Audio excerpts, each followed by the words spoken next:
आज हम कार्तिक मास में सुनी जाने वाली राम कथा सुनेंगे। आज मैं आपके लिए कार्तिक मास में सभी कथा कहानियों महात्म्य के साथ में राम कथा जरूर सुननी चाहिए। आइए अब हम कार्तिक मास में सुनी जाने वाली राम कथा सुनते हैं। भगवान श्री राम लक्ष्मण और माता सीता जी पिता दशरथ की आज्ञा का पालन करने के लिए वनवास चले गए। रास्ते में सारे तीर्थ गंगा जमुना गोमती आदि में उन्होंने स्नान किया, तर्पण किया, पिंड दान किया। वन में कंदमूल फल खाकर वे अपना जीवन यापन करने लगे। जब कार्तिक का महीना आया और कार्तिक की एकम तिथि आई तो राम जी की आज्ञा से लक्ष्मण जी कंद फूल लेकर के आए और सीता जी के आगे रख दिया। माता सीता ने 4 पत्तलें बनाई। तब लक्ष्मण जी ने पूछा कि माता जी आपने 4 पत्तल क्यों बनाई हैं? तब सीता माता बोली कि 1 पत्तल राम जी की, 1 पत्तल लक्ष्मण जी आपकी और 1 पत्तल गौ माता की और 1 पत्तल मेरी है। राम और लक्ष्मण जी ने अपनी अपनी पत्तलें उठा ली और एक गोमाता के आगे रख दी। माता सीता ने अपनी पत्तल नहीं उठाई। तब राम जी ने सीता जी से पूछा कि आपने फलाहार क्यों नहीं किया? तब माता सीता ने कहा कि मेरा तो कार्तिक मास में राम कथा कहने का नियम है। राम कथा कहने से पहले मैं फलाहार नहीं करूंगी। तब राम जी ने कहा कि राम कथा मुझे सुना दो। माता सीता ने कहा कि आप तो हमारे पति देव हैं, आपको राम कथा कैसे सुना सकते हैं? तब लक्ष्मण जी बोले कि माता जी आप राम कथा मुझे सुना दीजिए। तब माता सीता ने कहा कि आप तो शादीशुदा हैं, औरतों की बात औरतें ही जाने। तब लक्ष्मण जी विचार करने लगे कि वन में औरतें कहाँ से आएगी। तब लक्ष्मण जी ने धरती पर माया नगरी बसा दी। उस नगरी में सभी चीजें, महल मालिये, बर्तन, कपड़े, काम करने की सभी चीजें सोने की थी। उस नगरी का नाम सोने की नगरी रख दिया। उस नगरी में रहने वाले सभी घमंडी थे, कोई भी व्यक्ति गरीब नहीं था। राजा से लेकर सफाई करने वाले तक सभी अमीर थे, कोई गरीब नहीं था, इसलिए उन सब में घमंड भरा हुआ था। तब लक्ष्मण जी माता सीता से बोले कि हे माते, आप यहाँ से थोड़ा आगे जाएंगे तो आपको एक नगर दिखाई देगा। उस नगर में वहाँ एक कुआं है जहाँ बहुत सी पनिहारें ने पानी भरने के लिए आएगी। आप उनमें से किसी को राम कथा सुना देना। तब माता सीता कुएं पर गई। वहाँ पनिहारे ने पानी भर रही थी। उनका मटका, झालर, ईंडी सभी सोने के थे। सीता जी कुएं पर जाकर के बैठ गई और सबसे राम राम बोलने लगी, लेकिन किसी ने भी राम राम का जवाब राम राम से नहीं दिया, क्योंकि वे सब तो घमंड में डूबी हुई थी। थोड़ी देर के बाद वहाँ एक कुंवारी कन्या आई। सीता माता ने उसे राम राम कहा तो उसने भी राम राम का जवाब राम राम से नहीं दिया। माता सीता ने उससे कहा कि बेटी क्या तुम मेरी राम कथा सुन लोगी? तो वह कुंवारी कन्या बोली कि आपकी राम कथा मैं नहीं सुनूंगी, मैं तो अपने घर जा रही हूँ। माता सीता बोली कि मेरे राम लक्ष्मण भूखे हैं। तो वह लड़की बोली कि कौन राम लक्ष्मण? मैं किसी को नहीं जानती, मुझे मेरी माँ बुला रही है, इसलिए मैं घर जा रही हूँ। ऐसा कहकर वह लड़की अपने घर को चली गई। सीता माता को क्रोध आ गया और उन्होंने उसे शाप दे दिया, जिससे पूरी सोने की नगरी पीतल की हो गई। जब वह लड़की घर पहुंची तो माँ ने पूछा कि बेटी तेरे जेवर, मटका, ईंडी सभी पीतल के हो गए। लड़की ने कहा कि न मालूम ये सब कैसे होगी, मैं तो सोने के पहन करके गई थी, परंतु कुएं पर एक बहुत सुंदर सी सन्यासिनी सी दिखने वाली एक औरत बैठी थी। उसने मुझसे कहा कि मेरी राम कथा सुन लो। मैंने राम कथा सुनने से इनकार कर दिया तो हो सकता है उसने ही कोई जादू टोना कर दिया है। माँ ने कहा कि बेटी तुम अभी जाओ और उसकी राम कथा सुन करके आओ, वो तो माता सीता है। बेटी तुम वापस कुएं पर जाओ और हमारे घर की रिद्धि सिद्धि लेकर के आओ। बेटी हमारी तो पूरी नगरी ही पीतल की हो गई है। लड़की अपने माँ से बोली कि माँ मैं वापस नहीं जाऊंगी।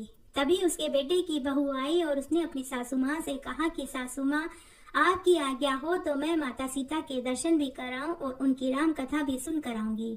सासू बोली कि जा बहू तू ही जा, सीता माता की राम कथा सुन करके आना और फिर मुझे भी सुनाना। बहू जैसे भी कपड़े पहने हुए थी उन्हीं कपड़ों में पीतल का मटका लेकर के पानी भरने के लिए कुएं पर चली गई।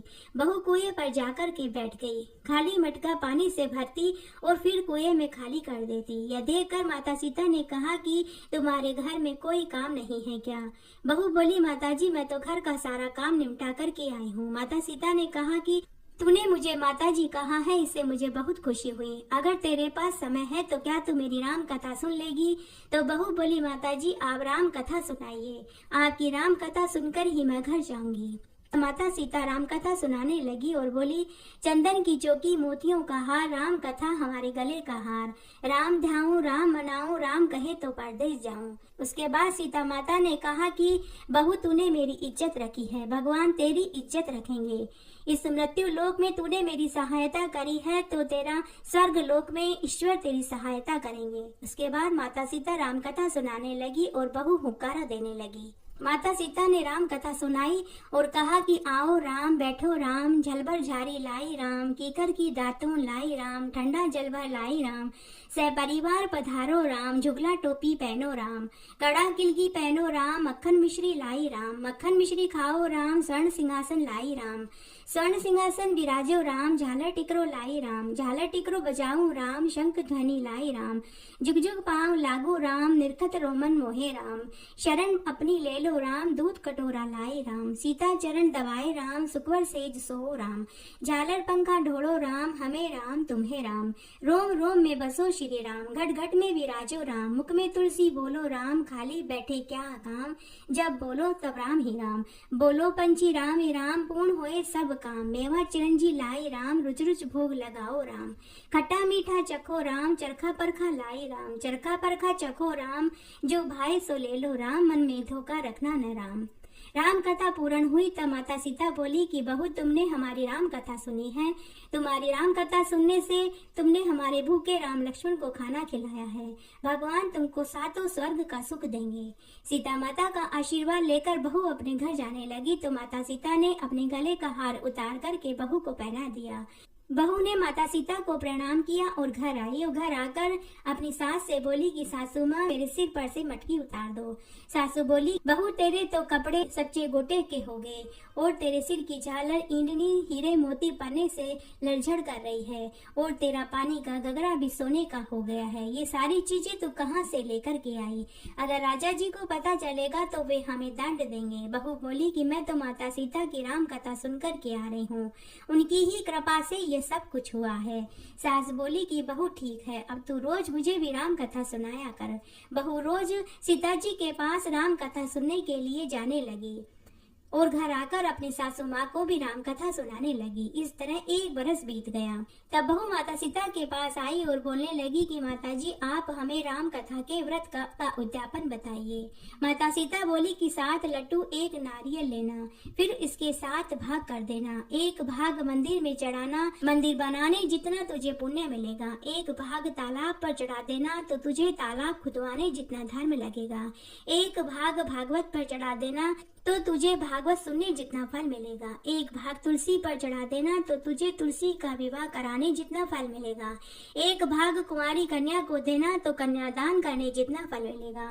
1 भाग ब्राह्मण को देना तो तुझे कोटि ब्राह्मण को जिमाने जितना फल मिलेगा। 1 भाग सूर्य नारायण भगवान को चढ़ाना तो 33 करोड़ देवी देवताओं को भोग लगाने जितना फल प्राप्त होगा। बहू जल्दी जल्दी घर आई। उसने 7 लड्डू 1 नारियल लिया और उसके 7 बराबर के भाग करे। 1 भाग मंदिर में, 1 भाग तालाब में, 1 भाग भागवत पर, 1 तुलसी क्यारे में, 1 कन्या को, 1 ब्राह्मण को, 1 सूर्य नारायण भगवान को चढ़ाया। सूर्य भगवान को चढ़ाने से 33 कोटि देवी देवताओं को भोग लग गया। अब बहू फिर सीता माता के पास आई और बोली, माता जी मैंने राम कथा का उद्यापन कर दिया। माता सीता बोली कि बहू बहुत अच्छा, अब तुम बैठो। 7 दिन के बाद बैकुंठ से तुम्हें लेने के लिए विमान आएगा। इस तरह समय बीतने लगा। 7वें दिन बैकुंठ से रिमझिम करता हुआ विमान आया। बहू बोली, सासू जी विमान आ गया, आप भी चलो। सासू बोली, ए बहू मैं अकेली कैसे जाऊं? अपने ससुर को, माता पिता को, भाई बंधु को, कुटुंब कबीले को, अड़ोसी पड़ोसी को भी साथ ले लो। बहू ने सबको विमान में बैठा लिया। विमान फिर भी खाली था। इतने में ही वही कुंवारी ननद आई और बोली कि भाभी मुझे भी विमान में बैठा लो। उसे ऐसा कहते ही माता सीता ने कहा कि विमान में जगह नहीं है। बहू माता सीता से बोली कि माता जी हमारी ननद रानी को भी बैठा लो। माता सीता बोली कि यह तो बड़ी ही घमंडी लड़की है, हमारा विमान कच्चे धागे से बना हुआ है, यह टूट जाएगा। ननद अपनी भाभी से बोली कि भाभी मैं यहाँ अकेली रहूंगी तो सांप बिच्छू मुझे खा जाएंगे। भाभी बोली कि बाईसा आपकी करनी तो आपको भोगनी ही पड़ेगी। हम अपनी करनी से सीता माता के साथ जा रहे हैं। इतने में ही बहू अपने पति, कुटुंब, कबीले, सास ससुर और अड़ोसी पड़ोसी को लेकर विमान में विराजमान हो गई। यह देख नगर के सभी लोग एकत्र हो गए और पूछने लगे कि बहू तुमने ऐसा कौन सा धर्म कर्म किया, कौन सा व्रत उपवास दान पुण्य किया जो माता सीता के साथ विमान में बैठकर बैकुंठ में जा रही हो। बहू तुमने रामायण का पाठ किया, गीता का पाठ किया या कोई अखंड पुण्य किया, या तुमने भागवत कथा कराई जिससे कि तुम्हें स्वर्ग से विमान लेने के लिए आया है। बहू बोली कि मैंने तो केवल सीता माता से राम कथा सुनी, उसका उद्यापन किया, इसी से मैं माता सीता के साथ बैकुंठ में जा रही हूँ। नगर के लोग कहने लगे कि बहू हमें भी राम कथा सुनाओ। बहू ने वहाँ सबको राम कथा सुनाई। राम कथा संपूर्ण होते ही पूरी नगरी सोने की हो गई। बहू बोली जो कोई भी राम कथा सुने उसे इसका अक्षय फल प्राप्त होगा। सभी नगरवासियों ने राम जी की जय जयकार करी। सीता जी ने सबको विमान में बैठा लिया। विमान स्वर्ग के रास्ते चल पड़ा। स्वर्ग के सातों द्वार अपने आप खुल गए। प्रथम द्वार पर नाग देवता सामने आए। सातों द्वार पार करने के बाद विमान स्वर्ग से नीचे उतरा। 33 कोटि देवी देवता बहू से पूछने लगे कि बहू तुमने ऐसा कौन सा पुण्य किया जिससे कि स्वर्ग के सातों द्वार अपने आप तुम्हारे लिए खुल गए। बहू बोली कि मैंने तो माता सीता से राम कथा सुनी और उसका उद्यापन किया। 33 कोटि देवी देवता बोले कि बहू हमें भी राम कथा सुनाओ। बहू ने सबको राम कथा सुनाई। बहू ने कहा चंदन की चौकी, मोतियों का हार, राम कथा हमारे गले का हार। राम ध्याऊं, राम मनाऊं, राम कहे तो परदेश जाऊं। आओ राम बैठो, राम जल भर झारी लाई, राम कीकर की दातों लाई, राम ठंडा जल भर लाई, राम सहपरिवार पधारो, राम जुगला टोपी पहनो, राम कड़ा किलगी पहनो, राम मक्खन मिश्री लाई, राम मक्खन मिश्री खाओ, राम स्वर्ण सिंहासन लाई, राम स्वर्ण सिंहासन विराजो, राम झालर टिकरो लाई, राम झालर टिकरो बजाऊं, राम शंख ध्वनि लाई, राम जुग जुग पांव लागो, राम निरखता रोमन मोहे, राम शरण अपनी ले लो, राम दूध कटोरा लाई, राम सीता चरण दबाए, राम सुखवर सेज सो, राम झालर पंखा ढोलो, राम हमें राम तुम्हें राम रोम रोम में बसो श्री राम, घटघट में विराजो, राम मुख में तुलसी बोलो, राम खाली बैठे क्या काम, जब बोलो जब राम ही राम, बोलो पंची राम ही राम, पूर्ण होए सारे काम, मेवा चिरंजी लाई, राम रुच रुच भोग लगाओ, राम खट्टा मीठा चखो, राम चरखा बरखा लाई, राम चरखा बरखा चखो, राम जो भाई सो ले लो, राम मन में धोखा रखना न राम। राम कथा सुनने के बाद सभी देवी देवताओं ने बहू के ऊपर फूलों की बरसात करी। माता सीता की जय जयकार करने लगे। कार्तिक मास में राम कथा सुनने वाले को इस संसार के समस्त सुख और मरने के बाद बैकुंठ का धाम मिलता है। घटती हो तो पूरी हो, पूरी हो तो परवान चढ़े, भूले बिसरे नाम तेरे भंडार में भरे। इस तरह आज मैंने आपको कार्तिक मास में सुनी जाने वाली राम कथा सुनाई। आशा करती हूँ यह आपको जरूर पसंद आएगी। मेरे साथ बने रहने के लिए आपका धन्यवाद। आगे की कथा कहानी के लिए भी आप इसी तरह मेरे साथ बने रहें।